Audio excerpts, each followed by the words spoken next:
Bienvenidos al orden del ser.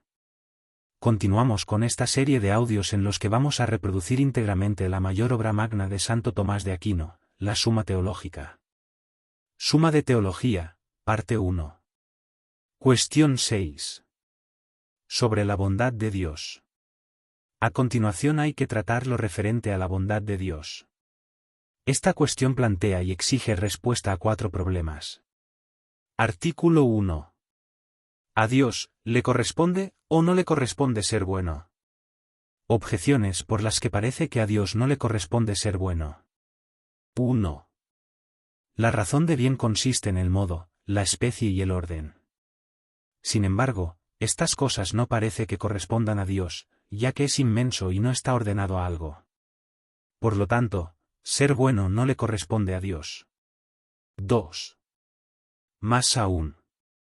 Es bueno lo que todos apetecen. Pero no todos apetecen a Dios, ya que no todos le conocen, y no se apetece más que lo conocido.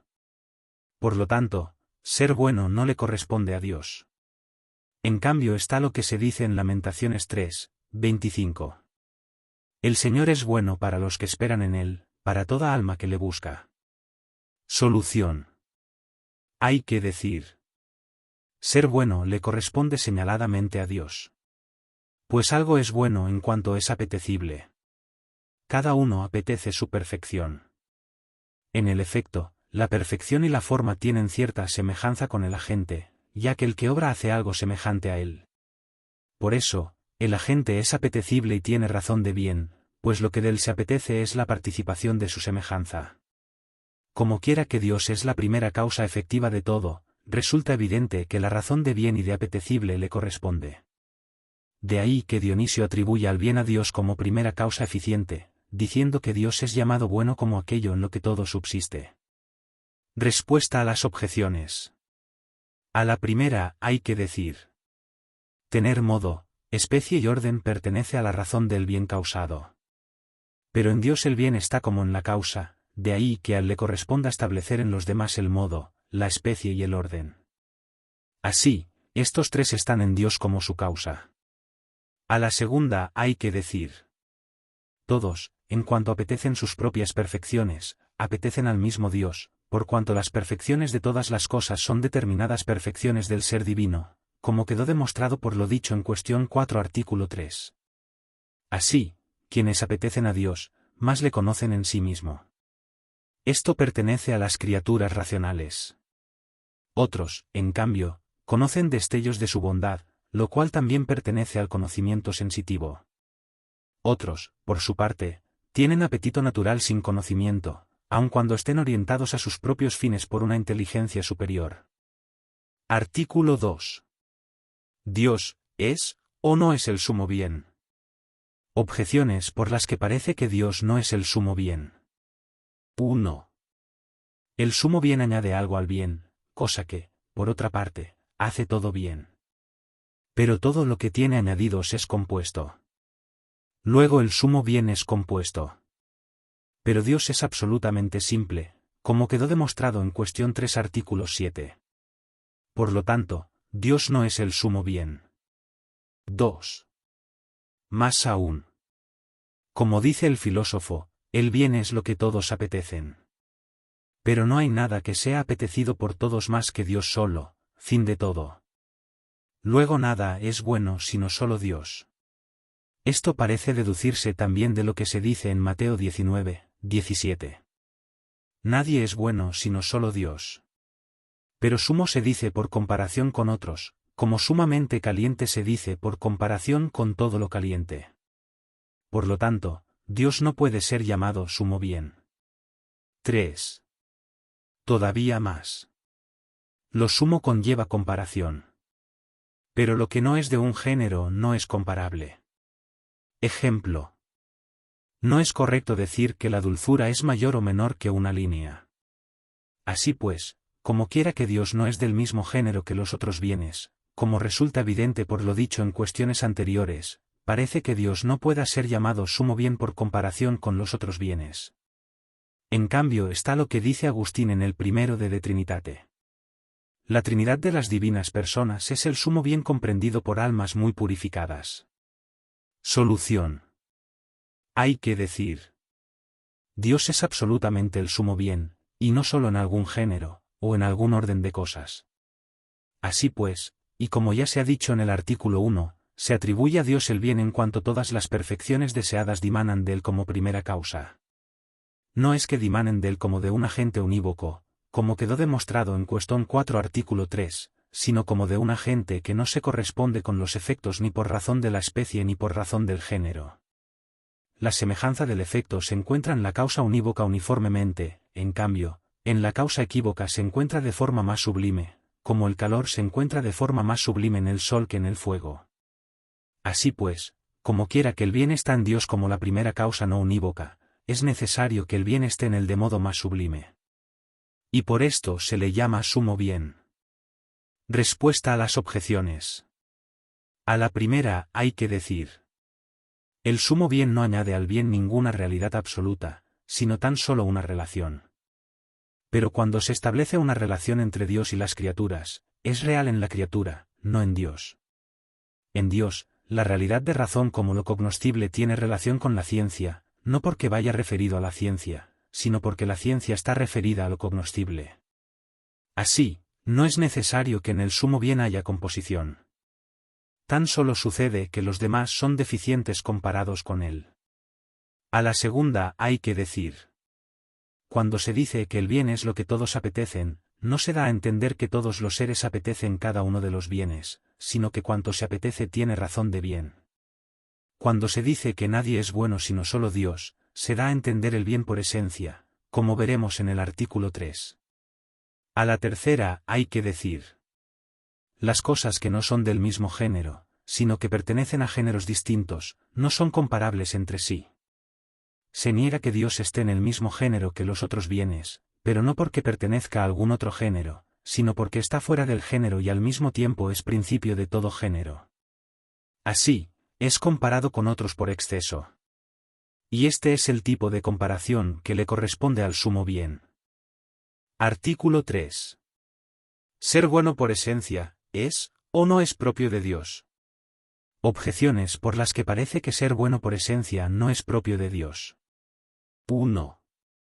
Como quedó establecido anteriormente en cuestión 5 artículo 1, de la misma forma que ser y unidad se identifican, así sucede con el bien.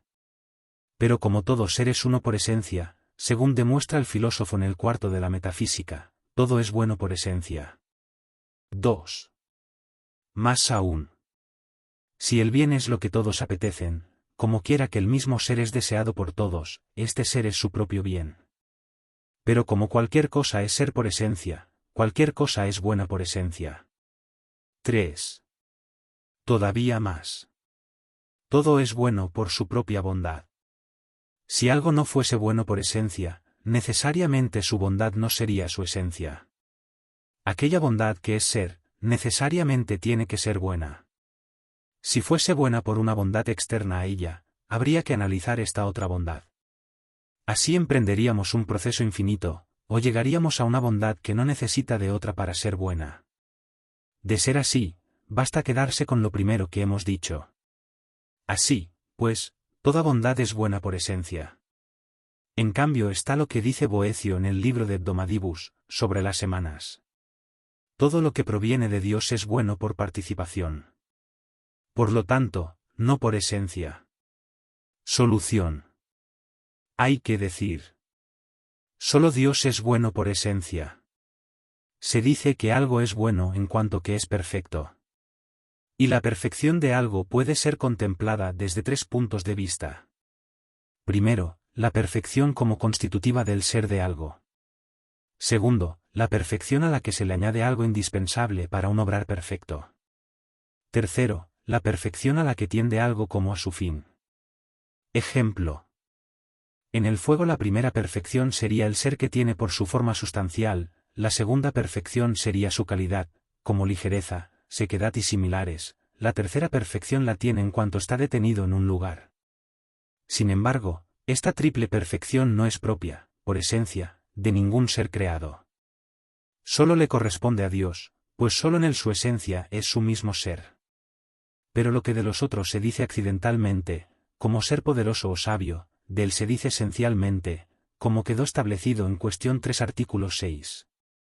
Y él no está ordenado a algo como a su fin, sino que él es el último fin de todas las cosas. De donde se concluye que solo Dios tiene por esencia todo tipo de perfección. Así, él es el único bueno por esencia. Respuesta a las objeciones. 1. A la primera hay que decir: la unidad no implica la perfección, sino solo la indivisión, cosa propia de todo ser por esencia. Por eso las esencias de las cosas simples son indivisas tanto en acto como en potencia, las esencias de los compuestos son indivisas solo en acto. Así, es necesario que cualquier cosa sea una por su esencia, pero no buena, como quedó demostrado en la solución. 2. A la segunda hay que decir: cualquier cosa por tener ser es buena, sin embargo, en las cosas creadas su ser no es su esencia. De ahí que no pueda deducirse que lo creado sea bueno por esencia. 3. A la tercera hay que decir: la bondad de lo creado no es su esencia, sino algo añadido, bien sea su ser, o alguna perfección, o su ordenación al fin. Sin embargo, esta misma bondad añadida se dice tanto que es buena como que es ser. Y la llamamos ser no porque tal bondad sea algo, sino porque ella misma es algo por otro. Así es como se la llama buena, porque ella es algo bueno, no porque ella misma tenga alguna bondad por la que es buena. Artículo 4. Todas las cosas, son, o no son buenas por bondad divina. Objeciones por las que parece que todas las cosas son buenas por bondad divina. 1. Dice Agustín en el 8 de Trinitate: este y aquel bien. Elimina el este y el aquel, y, si puedes, contempla el mismo bien. Así verás a Dios, no bueno por algún bien, sino bien de todo lo bueno. Pero cada cosa es bien de su propio bien. Por lo tanto, cada cosa es buena con el mismo bien que lo es Dios. 2. Más aún. Boecio, en el libro de Hebdomadibus, dice que todas las cosas son buenas en cuanto ordenadas a Dios, y esto por razón de la bondad divina. Por lo tanto, todas las cosas son buenas por la bondad divina. En cambio está el hecho que todas las cosas son buenas en cuanto que existen. Pero no se dice que todas sean seres por el ser divino, sino por su propio ser. Por lo tanto, no todas las cosas son buenas por bondad divina, sino por su propia bondad. Solución. Hay que decir: nada impide que los seres que tienen relación, reciban su denominación por algo externo a ellos, así, se dice localizado por el lugar o medido por la medida. Pero por lo que respecta a los términos absolutos, ha habido diversas opiniones. Así, Platón estableció las especies separadas de todas las cosas, de este modo los individuos son llamados tales en cuanto son participaciones de las especies separadas. Ejemplo. Sócrates es llamado hombre en cuanto es especie separada de hombre. Además, así como mantenía la idea separada, por ejemplo, de hombre, y lo llamaba hombre por sí, o de caballo, llamándolo caballo por sí, del mismo modo mantenía la idea separada de ser y lo llamaba ser por sí, y de uno, llamándolo uno por sí. Y por eso, cada una de sus participaciones es llamada ser o uno. Y aquello que es ser por sí y uno por sí, él lo denominaba sumo bien. Como quiera que el bien se identifica con el ser y con el uno, decía que el bien por sí era Dios, siendo todas las demás cosas buenas por participación. Aun cuando esta opinión pueda parecer sin fundamento, ya que no puede sostenerse que las especies separadas de las cosas naturales subsistan por sí mismas, como demuestra Aristóteles abundantemente, sin embargo, es absolutamente cierto que, tal como dijimos en cuestión 2 artículo 3, y en eso se concuerda con Aristóteles, lo primero es aquello que es ser y bueno por esencia, y nosotros le llamamos Dios. De este primero, que es ser y bueno por esencia, todas las cosas pueden recibir su denominación tanto de seres como de buenas, pues, como dijimos en cuestión 4 artículo 3, participan de él si bien lejana y deficientemente, con una cierta semejanza. Así, cada cosa puede ser llamada buena por bondad divina como principio primero, ejemplar, efectivo y final de toda bondad. Sin embargo, todo puede ser llamado bueno por la semejanza con la bondad divina que lleva inherente, que es formalmente su bondad, y por la que se le llama así. De este modo, hay una sola bondad de todo, a un tiempo, muchas bondades. Respuesta a las objeciones. Está incluida en lo dicho. Si te ha gustado, no olvides darle like, comentar, suscribirte, y compartir este podcast. Un fuerte abrazo y gracias por escuchar.